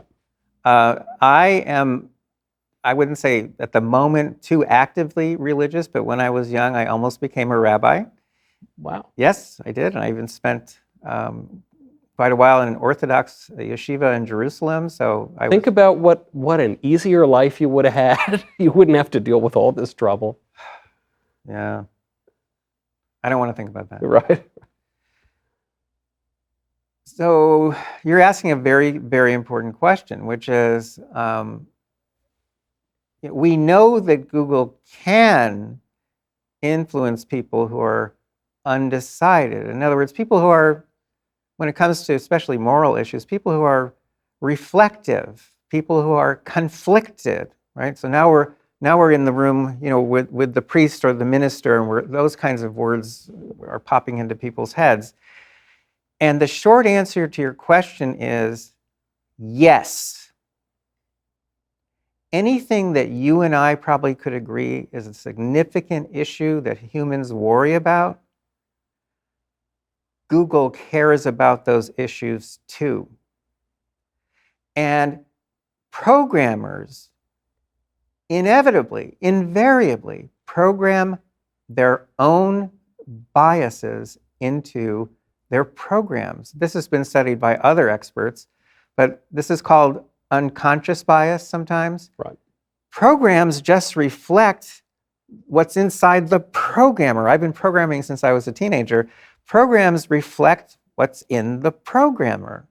If there's bias in the programmer, it gets reflected. Now, I can give you a comical example from just a couple of weeks ago, but you'll see it overlaps tremendously with that question you just asked. A couple of weeks ago, Google got caught going to extremes, doing something really stupid. They released an AI that would make photographs for you based on your description. So people asked for photographs of the Pope, and it showed them a picture of a black pope. Black woman or something. Then a black female pope. Okay. It also refused to make some pictures. So, for example, if you asked it, please show me a picture of some white Southern farmers, it would refuse.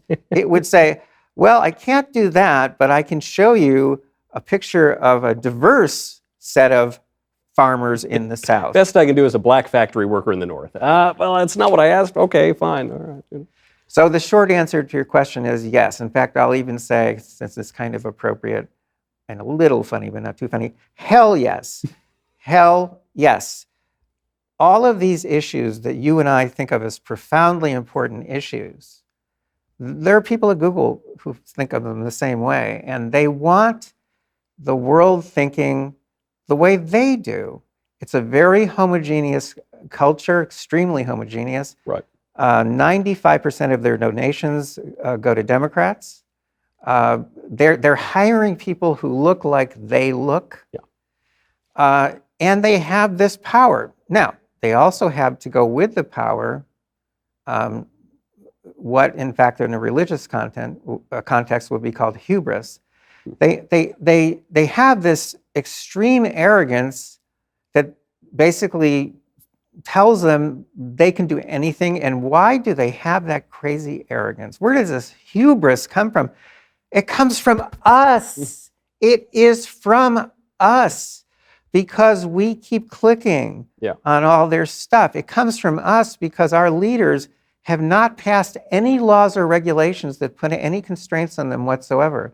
It comes from us because they are protected by Section 230 of the Communications Decency Act, which says they cannot be sued for any content that belongs to someone else and that they have put on their platform. Right. Well, that includes search results. That's all other people's content. It includes practically everything that the social media companies post. It all comes from other people. So you can't sue them. And by the way, when on occasion someone is stupid enough to sue them, because I follow those cases, the eVentures case is very informative on this issue. When someone does sue them, Google wins because the judges end up saying, for example, in the eVentures case, which got decided in 2017, because the judge says, the court always ends up saying, Google is just exercising its right to free speech under the First Amendment, or Google is protected by CDA 230 and cannot be sued. Google does not lose. Of course. It's kind of crazy, even when these organizations try to sue Google, even if some of them are funded by a handful of billionaires or something, doesn't matter. I mean, you're talking about the wealthiest, most powerful country in the world. That legally is actually probably in the clear because of what you mentioned, the Communications Decency Act, much discussed, and subsequent court rulings after that law was passed. So then I totally agree with the kind of legislation that is required. I strongly agree that we ought to do that as quickly as possible. What about the Elon model? Twitter was very biased and was in the Silicon Valley Club. And then there was a hostile takeover by Elon Musk that it kind of looked like he wanted to get out of for a while, but then the judge kind of made him go through with it. And then anyway, he ended up with it, and he vastly improved Twitter in most ways. Can we do that to the other platforms, or no? Twitter was just gettable, and the others, Facebook and Google, are out of reach. Well, Twitter definitely was a special case, and I think you and I would agree to disagree about Elon's impact on it. How would you disagree? Well, there have been some very, in my opinion, credible studies conducted within the last few months showing a very dramatic increase in hate speech on Twitter since he made those policy changes. Yep. And which is quite unpleasant, actually. Being the recipient every so often, it doesn't, I don't lose sleep over it generally, but it's a bit unfortunate. But some people commit suicide, and some businesses go out of business, and there are consequences. There are dark consequences when there's dark content posted online. And then there's another problem with the Elon model, and that is, it turns out he actually does censor. He is selective about what content he is going to allow to appear. In other words, he does censor. And he does it almost in a childlike way. In other words, he just does it based on who he likes. Who he likes. Doesn't, right. So I don't see a solution there. I see a solution for Google using that light touch regulation that I mentioned to you, which is making their index public. I think that's doable. It could even just be done in the EU, but it would impact the whole world if the EU does it. I've spoken in Brussels. There are people there who are interested. I know Ted Cruz has some interest in this. Of course, he's dealing with all the dysfunction in Washington, so I don't think Washington is ever going to do anything at all. And then there's the other approach. The other approach is the Justice Brandeis approach. So Justice Brandeis said over 100 years ago, well, people think he said, sunlight is the best disinfectant. Shine a light on something, turn on the lights, all the cockroaches scatter. What he actually said was even better. He said, it has been said that sunlight is the best of disinfectants and street lamps the best policemen. That's a great little coda to that bit of wisdom. It's fabulous. It's fabulous.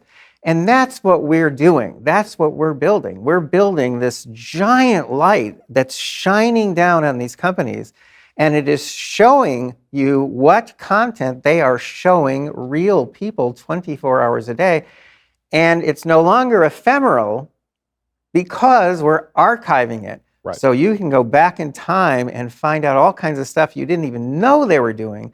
Believe me, okay, this system we've set up, this is called our TechWatch project, and the website is americasdigitalshield.com. I've said now for the 5th time. The point is, we are Google's worst nightmare because we're doing what they thought could never be done almost by definition. We're preserving ephemeral content. You can't preserve ephemeral content. It's ephemeral. By definition. Yeah. That's right. But we're actually preserving it. And this we're doing it on a large scale. We need to go higher because right now we believe we have court admissible data in 15 states, even though we have data flowing in all the time from all 50. So our system needs to be bigger so that we have court admissible data in at least all the key states, but all 50 would be ideal. So it needs to be bigger. It also needs to be more encompassing than it is. So we are collecting data from Facebook, for example, from TikTok, from X or Twitter, but we're not posting those data yet. We have technical hurdles we have to leap in order to do that. The point is monitoring. Monitoring is very powerful. Sunlight is powerful. And if there is sunlight shining down, that means that we can share data, which we're doing now, with attorneys general, with members of Congress, with the Federal Election Commission, with parenting groups. Talk about power. They have a lot of power. Yeah. So just let people know 24 hours a day what it is they're actually doing. That will become an issue that's discussed in their boardroom. You mentioned 24 hours a day. I said, even though I've totally run overtime, and I don't care, I'll run overtime even more as long as you don't have somewhere you have to be. I wanted to get to any other research you're conducting, but it's 24 hours a day. I can't imagine you have much time to be conducting other research since you're taking on you're basically the only guy taking on the largest company ever. We have 34 research projects ongoing right now. They're on all kinds of different topics. One of them is parenting. We have a paper under review that I think is a wonderful paper, and it's on the skills or the competencies that parents should have so that they have better outcomes with their kids, better relationships, just happier kids, more productive kids. We do all kinds of research. I love research. We actually have a big poster on the wall. It's a quote from Mark Twain in very archaic language, but what he's saying is there is nothing more exciting, more gratifying on this earth. And it's implied but not actually stated. He means sex too, but it's not. He doesn't say that though. There's nothing more gratifying than discovery. And, that's been my life. And that's what my team and I do. And we're doing it on many different topics. Anything that turns up where we say, hey, how does that work? Or something's wrong here. Could we make it better? That's what we're doing. So we do work on creativity. We do a lot of work on teens.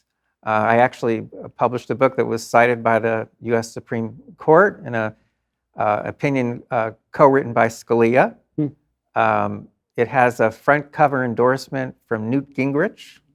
Won an award from a libertarian organization. I mean, none of this makes any sense. This must have been, no, this wouldn't have been after the Hillary going out, because Scalia died during that election cycle. Wow. That's right. Wow.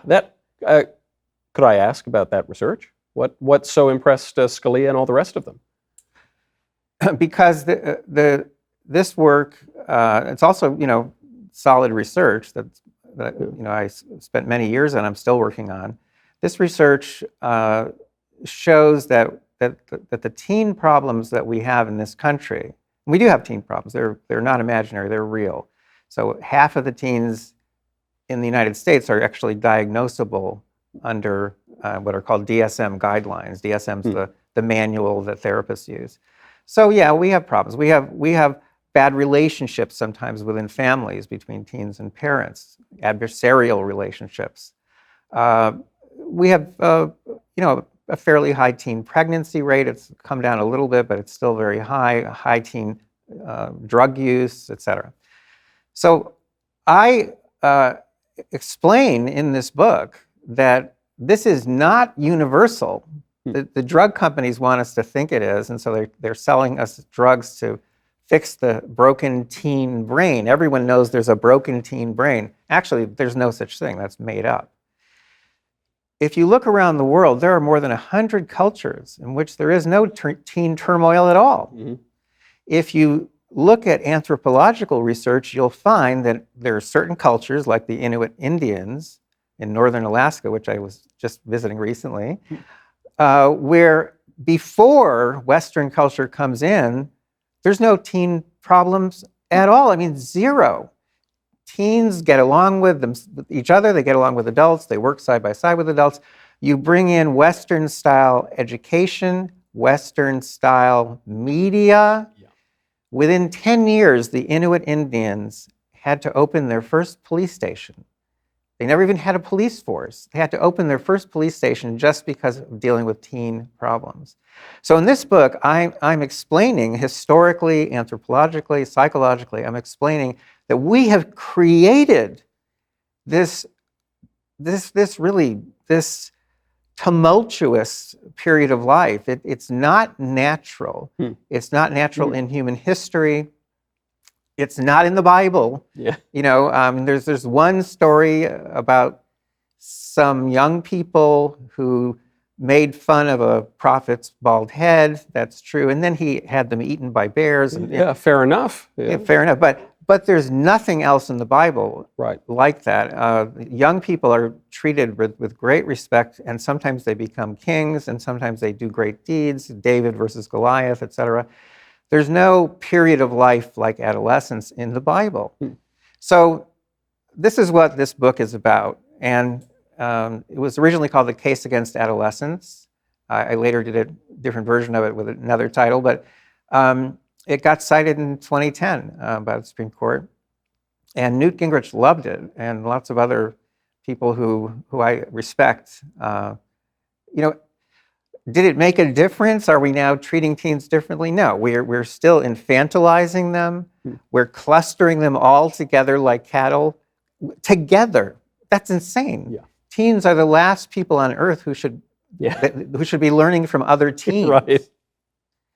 I sort of think of, I'm taken with René Girard. I really like his this theory of mimetic desire, that we not only imitate other people's behaviors and speech, but even their desires. You want the fancy watch, not because you know anything about the gears, but because the other guy wants the fancy watch.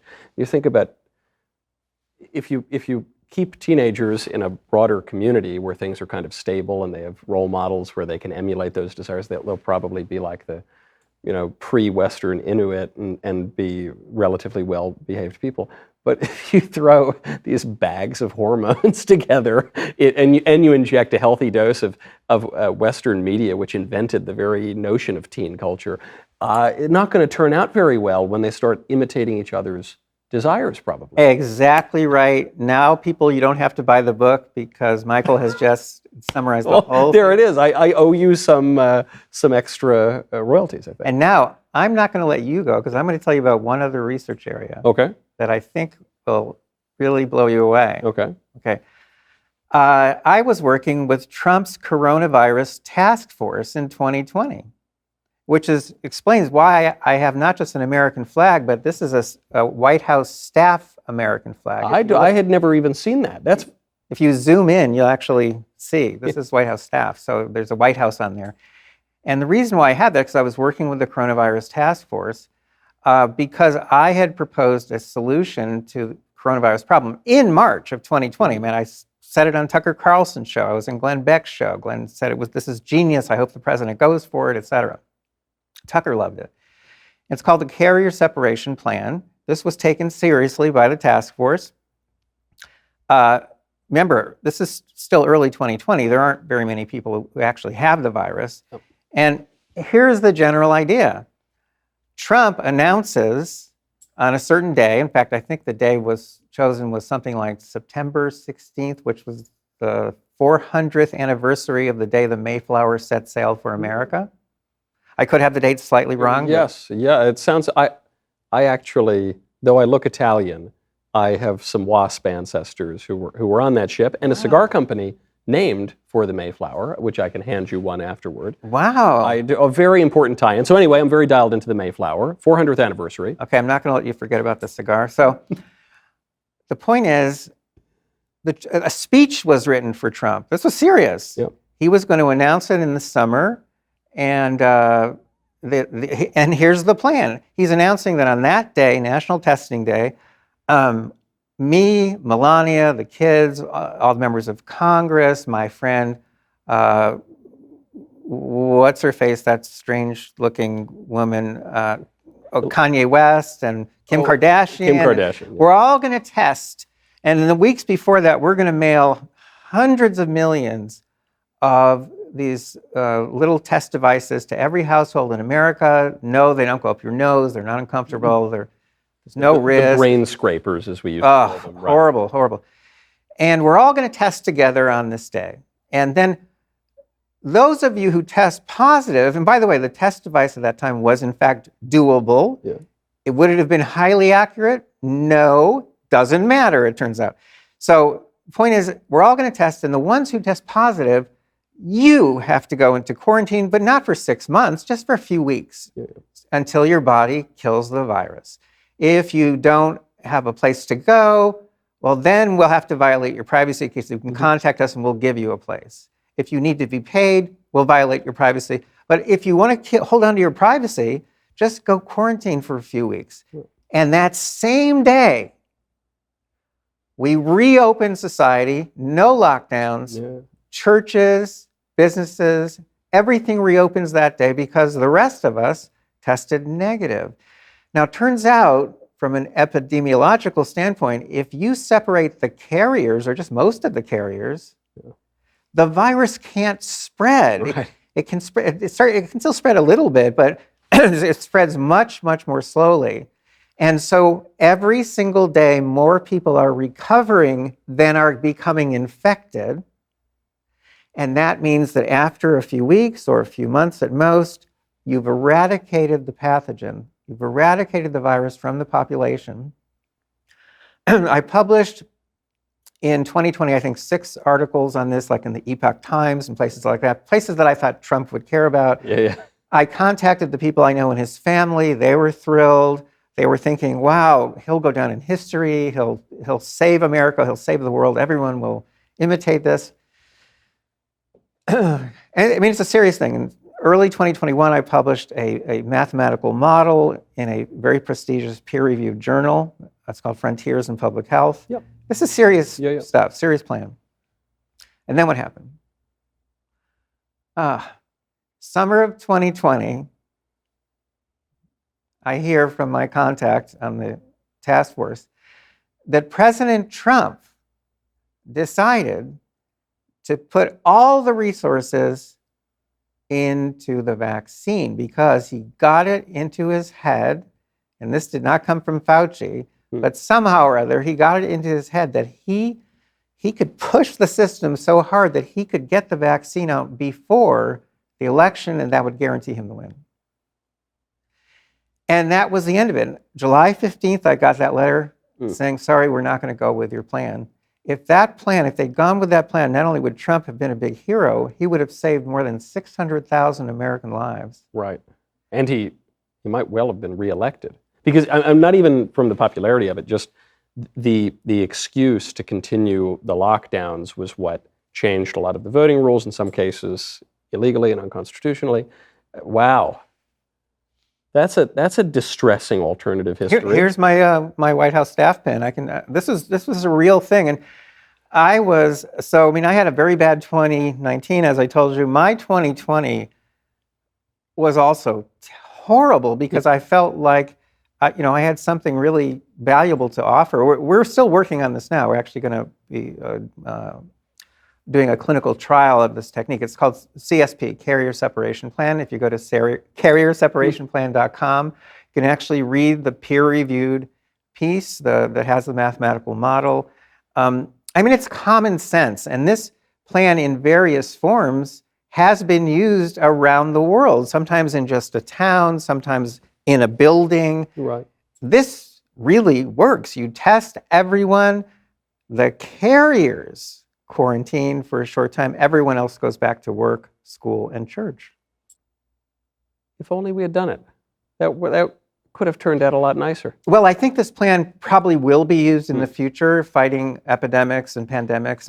It is common sense, and we worked out a lot of the details about how it would be implemented because we were working with people from the White House. So, here's a situation in which faulty thinking, I think greed on the part of people who were going to make money from the vaccine, which I don't know how you feel about the vaccine, but not a huge fan of it. I would say. I think it's a little scary. Yeah. And now to bring everything together in one package, because this blew my mind. A few days ago, someone showed me that a tweet of mine had been retweeted by Dr. Robert Malone. Yeah. And this was a tweet about my work on Google. And Malone said, support Dr. Robert Epstein, his work is vital. And I've never even met the man. That is, you only joined forces. I know, and he's the vaccine guy. Right. He's the vaccine guy. So, sometimes they come together. I have a very weird life. I really do. Apparently. I do. We haven't even, there's so much more. I've already kept you way too long. Well, I guess we'll just have to have you back on any other research that you've been conducting in the meantime. I hope they don't lock the government down in the meantime. Well, this is, I've done lots of interviews. This has been, I would say, an extraordinary interview. And I'm not going to now just say nice things and suck up to you because... Well, I'm not that handsome. Stop it. Go on. Yeah. I'll think about that a little bit. But anyway, no, I would be happy to come back here because what you do is, at least as far as I've seen, what you do is very interesting. You're not, that I can tell, you're not there trying to push an agenda, and you're not trying to push me. You're genuinely trying to figure some stuff out, and that's what I'm doing. You're doing what I'm doing. But you're conducting all the research, and I'm just asking you questions. So I think my job might be a little easier, but I'll take it. I will be the first to admit that what I do with the help of amazing, amazing young people who come from around the world to work with me, often without pay, I should add. Yeah. what I do, I will admit, is not easy. It's very difficult. I hope people, young people especially, who are thinking about research careers, will hear the good half of what I said, which is that process of discovering. There's nothing like it. It's just mind-boggling. I mean, at some point, you're looking at something on a screen and you know something about humankind now that no one else knows. No one in the entire world ever knew this until you discovered it that moment. That's a sublime moment.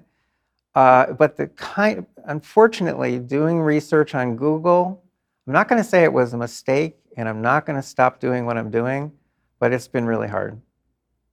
Where can people, I know you've mentioned it once or twice before, where can they find you if they want to continue to read or support that work? Well, the best place to go really is a website I haven't mentioned, which is mygoogleresearch.com, because that has lots of links in it. It also has a lot of donation links. And what we do is very expensive. It costs us to launch that first national monitoring system, which is still running beautifully. We launched it in November of 2023. I testified before Congress the next month and introduced them to it. But that cost $3 million just to build that dashboard and to get those people in place and get the software running and figure out how to aggregate and analyze very quickly. That's $3 million.